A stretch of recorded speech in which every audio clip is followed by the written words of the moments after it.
I'm not a sixth grader. Senator, I've been on this committee for 20 years. I've looked at bodies that have been shot with these weapons. This does not prohibit, you use the word prohibit, it exempts 2,271 weapons. Isn't that enough for the people in the United States? Damn, stuff just got real. All right, apparently not a lot of bipartisan agreement on that issue, but there's one man who's taking things into his own hands. He's down in Houston, Texas. Kyle Copeland is executive director of ArmedCitizensProject.org. He's there with Cindy Glauman. Well, that's fascinating. Sir? And Maureen McDonald. Apparently they're having some issues over there. All right. Now, those are two people involved in Kyle's program. So first, welcome everybody. And Kyle, tell me what your program is all about. Well, thanks for having us on. So I'm the founder of a nonprofit called the Armed Citizen Project, and we're doing two things.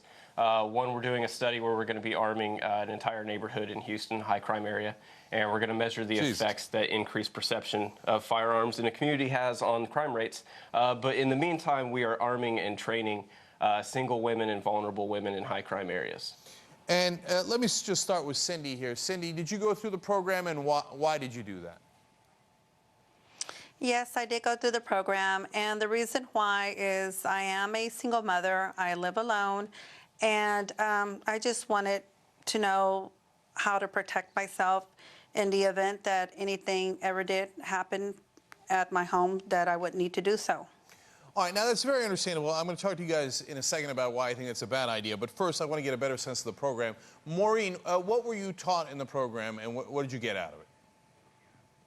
I was taught a great deal about the weapon that I was going to be given, and I was taught how to protect myself. We had a tremendously experienced trainer. His name was Dan, and he taught us anything and everything about the gun. We spent a long day with him, a lot of hours, and we were able to practice with the weapon. And so these are shotguns that you guys learn how to use? Yes, sir. Okay. First, yes. All right, now before I get into why I think it's a bad idea, Kyle, let me ask you a quick question. These wouldn't be banned at all under any of these laws. It goes after assault rifles, not shotguns. So are you okay with the law then? Oh, absolutely not. But that's not a fight that my organization is getting involved with. We're first and foremost a charitable organization that's arming and training women. So we're not interested in talking assault weapons. If you want to talk about assault weapons, talk to the NRA. Okay, all right, fair enough. So let's get to it. Look, you know, as I look at, for example, social science and medicine in 2007, they did a study and they realized that states with the highest gun ownership rates have a gun murder rate that's 114% higher than those with the lowest gun ownership rates. And let me give you one other fact about that. Inside the homes, the risk of homicide is 3 times higher in homes with firearms. Cindy, doesn't that scare you a little bit? No, I'm home alone. I'm more afraid of who's going to come to my door, which somebody has already, at 2 or 3 o'clock in the morning that I didn't know. And it took the police about 10 minutes to get there. I want to be able to defend myself and my son. And, you know, who knows what could happen in those 10 minutes. But Cindy, I got a son too, and I got a daughter. I'd be 10 times more scared. In fact, according to the numbers, I should be 43 times more scared that he's going to get a hold of the gun and somehow hurt himself. Here, let me give you a New England Journal of Medicine study on that. A gun kept in the home was 43 times more likely to be involved in the death of a member of the household than to be used in self-defense. Well, that's why you put a gun lock on it. I know everybody thinks that. Listen. Everybody thinks nothing's going to go wrong until it does. Are more likely to get in car accidents. I mean, honestly, you're saying that if a gun's in the home, it's more likely to be used in like a suicide. Well, if someone drives a car, they're more likely to get involved in a car accident. Okay. So now, I don't understand. Well, then I'll explain to you, Kyle. Cars are not meant to kill people. They're meant to drive from point A to point B. Guns are meant to kill people. 90% of the times, guns are flourished to stop crime. They're not even used. So just pulling a gun on someone, having a gun to use, 90% of the time stops that crime from happening. You're 43 times more likely to get yourself killed. You're 43 times more likely to get yourself killed if you've got a gun in the house. Then they're protecting yourself. It's a fantasy. What is someone to do in that 30 minutes it takes for an officer to get there? You are on your own at that time. The people that think that there shouldn't be private ownership of guns, they're simply pro-rapist, in my opinion. You are absurd. No, you know what I am? I'm pro keeping your kids alive. And if you've got a gun in the house, they're so much more likely to die. In fact, let me give you a study on that. Ages 5 to 14 years old, this is a study done between 2003 and 2007. High gun states, your fantasy of everybody's got a gun, yeah! Kids die, there's on average 139 kid deaths in the high gun states, only 59 in the low gun states. 80 suicides in the high gun states, only 7 in the low gun states. 82 unintentional deaths in the high gun states and only 8 in the low gun states. You guys are unfortunately dead wrong. Your kids and yourself are much more likely to die if you've got a gun in the house. So if you're throwing in situations like we just had in Houston, where an unfortunate tragedy where we had a 4-year-old that shot himself with his father's gun, yes. If you're throwing that situation in where the father, who was a drug dealer, had stolen the handgun and left it out loaded on the table while he was passed out on drugs, if you're considering that as being on the same level as legal gun owners owning weapons responsibly and storing them safely, then you've got a context problem. You know what it is? You're using an extreme example, but I can give you many more. For example, on gun. Hold on, let me give it to you, Kyle. Let me give it to that you. all gun owners. No. Somebody's going to die in the home. No, but I'm not saying that. Private ownership of any weapons. No, Cindy, I'm not saying that. Listen. No. What I'm saying is, not everybody who's got a gun in their house, of course, is going to get killed by that gun, but you're more likely to get killed by that gun on Gun Appreciation Day.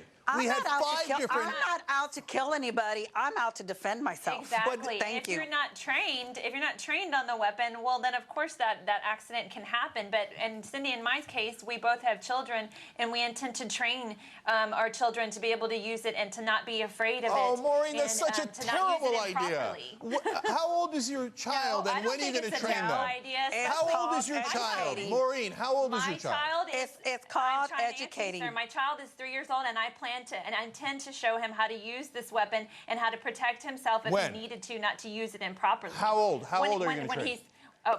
Maybe when he's 5 or 6. Right now, he's still in diapers, sir. Maureen, don't do it. You're going to train your kid on how to use a gun at 5 or 6? Have you ever been in a room with a 5 or 6-year-old? You would rather someone else come into my home and me not be able to protect him? Are you going to come and defend her when somebody breaks in? Guys, we have cops to do that. They're trained, not your 5-year-old. And it takes like 10 minutes trying to help you. Listen, I had shots fired outside of my house in Houston a year ago. It took 45 minutes for police to arrive. We didn't know if someone had been shot. I didn't know if bullets had gone through a wall somewhere. 45 minutes. When seconds count, police are minutes away. He's probably not from Houston. No, I'm not from Houston. I'm not from Houston. He's from a little itty-bitty town where everybody knows each other. No, but unlike you guys, what I have is facts. And I've told you over and over again, you're more likely to die with your own gun. Somebody came to my door at 2 o'clock in the morning. People kill people. Guns don't. Yep, that's right. Except, by the way, for every one person killed with a gun, there are 8 people beaten to death. I'm not out to kill anybody. I'm out to defend myself. I understand that. I'm not going to shoot them in the head or the heart. I'm going to go for a leg or a limb or something. No, Cindy, I know that. This weekend, sir, is not to shoot to kill, sir. That's exactly what you were taught. No, and Cindy. I'm Catholic. Thou shalt not kill. Cindy and Maureen. Thou shalt not kill. I'm Catholic. No, Cindy and Maureen, you're not getting it. I don't think you're out to kill anybody. Of course not. You're perfect. That's what you're trying to call me, a killer. No, I'm not a killer. Of course not. Of course I'm a not. defender. You don't get it. It's not intentional. It's not intentional. You think the people who accidentally shot their kids or their kids accidentally shot themselves thought this will be a great idea? No, it was unintentional. It was unintentional. My son is 21. He's away in college. He's not going to do that. When a kid shoots himself, I guarantee Where were the parents? If you ran the numbers, it would be that the child wasn't trained in the weapon. But also, it was probably a handgun. I know, you guys are geniuses. When you have small child, I know, you guys are never, you're not human. It's because they use their thumbs to pull the trigger. I know, you're not human, and your kids are superhuman, so they're never going to make a mistake. But you guys got this on lockdown. They're never going to make a mistake. Like this story I did of a guy who took his 7-year-old kid into a gun shop to turn it to do whatever he was going to do with it. They bring the gun back into the car, and the guy's putting the gun down. Oops, they forgot a bullet in the chamber. It went off and shot a 7-year-old in the head.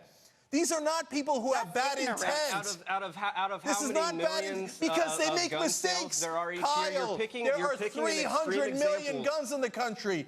300 million. Okay, and You're going to make how many mistakes, times are and then guns somebody used in for your murders? family is going to die. Don't do it. Is You're it more illegal? likely to die with the guns in the house. Not You're in my confusing house. legal gun deaths with gun deaths caused by criminals and suicides. There really aren't that many. You know, we constantly There hear aren't this that many until it 13,000 number. happens. Yeah, no, I have the facts. There are that many, and it's more likely. All right, guys, I love you. Don't get me wrong. A gun is used 400,000 times a year to stop crime. All right. 400,000 times a year. And how then- many lives are saved by guns? You know, if we can only save one life is something that your side All right. often says. Kyle, but you don't walk the walk. Look, I love you guys. We're way out of time. I hope I don't have you back on the show when you change your mind for all the wrong reasons. I hope not. I hope everything goes well for you guys. We got to go to a break. Young Turks.